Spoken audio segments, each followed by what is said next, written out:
Knowing things as they truly are is important.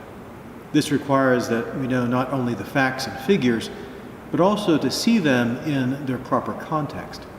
Sometimes we call this seeing the big picture of things. Seeing the big picture requires having more experience and often to draw upon and to process those facts and figures in that context. Doing so helps us to see the difference between truth and beauty, ugliness and lies. But it is something that we cannot do on our own. Often we need guidance from others.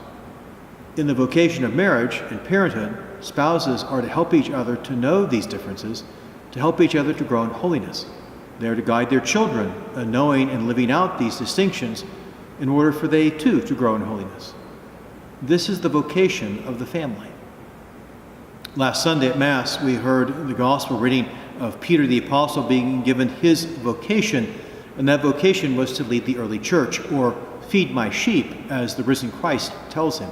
This leading requires a spiritual maturity to recognize truth and beauty, ugliness and lies. As we continue in the Easter season, those 50 days from Easter Sunday to Pentecost Sunday, we're being challenged by the risen Christ to recognize our vocation as baptized disciples called to be the church. This vocation is to recognize the truth of the gospel of Jesus Christ, to live it with passion, and to share it with others. This is our mission as the church. We all share in it, whether our vocation is that of marriage and parenthood, living as a single person, holy orders, consecrated virginity, or religious life. On the day of our baptism, we were entrusted with this message, to know the truth of God's love for the world in Jesus Christ. It is the truth of knowing that there is a future for each one of us. And this is the difference between an active, living faith and the nothingness of unbelief. There is no future in a life that lacks purpose and meaning. This is the message preached by Paul and Barnabas in the Acts of the Apostles, which we will hear at Mass this weekend. We need to know, understand, and recognize the truth of Jesus Christ. It is the beauty that we see in the Scriptures. It is the beauty that we experience in the sacraments, especially in the Eucharist.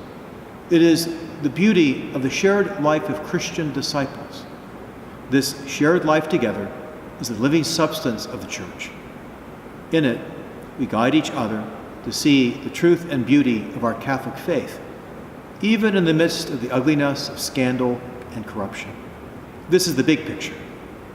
It is the vocation of the Church to proclaim to the world that we are fully human, fully alive only when we know the risen Christ and belong to Him. This is the meaning of the resurrection that is being revealed to us in the Easter season. It is the meaning of our baptism. It is the freedom to know and accept the truth of belonging to Christ. Come live this vocation in the risen Christ at the Church of St. Benedict. Look forward to seeing you here and your family at Mass this weekend. God bless you.